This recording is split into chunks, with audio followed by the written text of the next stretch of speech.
శనివారం అర్ధరాత్రి బుడమేరు మీద ఉన్న రెగ్యులేటర్ గేట్లను కూడా ఎత్తేసాడు. చెప్పా పెట్టకుండా అర్ధరాత్రి 12 గంటలు దాటిన తర్వాత చెప్పా పెట్టకుండా బుడమేరు మీద ఉన్న రెగ్యులేటర్ గేట్లను సైతం గేట్లు పైకెత్తాడు. గేట్లు ఎత్తడంతో నీళ్ళన్నీ పూర్తిగా విజయవాడ వైపు రావడం జరిగింది. శనివారం ఉధృతంగా కూడా లెవెల్స్ పెరగడం మొదలుపెట్టాయి.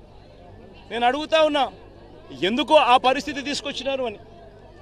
ఆ రెగ్యులేటర్ గేట్స్, బుడమేరు మీద ఉన్న రెగ్యులేటర్ గేట్స్ మీరు ఎందుకు ఎత్తాల్సి వచ్చింది? ఇంతకు ముందే దాన్ని ఎత్తి 3 రోజుల ముందు నుంచే కింద ఎత్తి పెట్టుకొని ఉండింటే ముందుగానే వెళ్ళిపోయి ఉండేటే కదా. నీళ్ళు ఒకటేసారి ఉధృతంగా వచ్చే పరిస్థితి ఉండేది కాదు.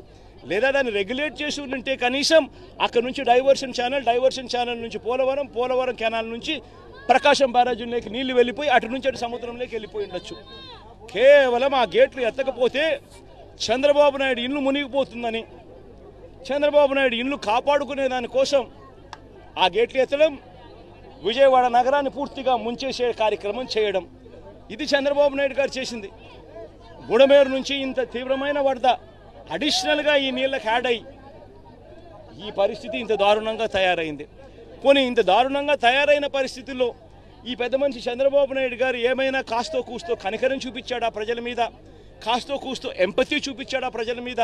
కాస్తో కూస్తో వీళ్ళని ఆదుకునే దానికోసం ఏదైనా అడుగులు వేసాడా, చర్యలు చేశాడా అని అంటే ఎక్కడా లేదు. తాను ఇంట్లో ఎందుకు ఉండడం లేదు అని అంటే తాను ఇంట్లో ఉండే పరిస్థితి లేదు కాబట్టి తాను ఇంట్లో ఉండడం లేదు. తాను ఇల్లు మునిగిపోయింది కాబట్టి తాను ఇంట్లో ఉండే పరిస్థితి లేదు కాబట్టి తాను ఇంట్లో ఉండడం లేదు.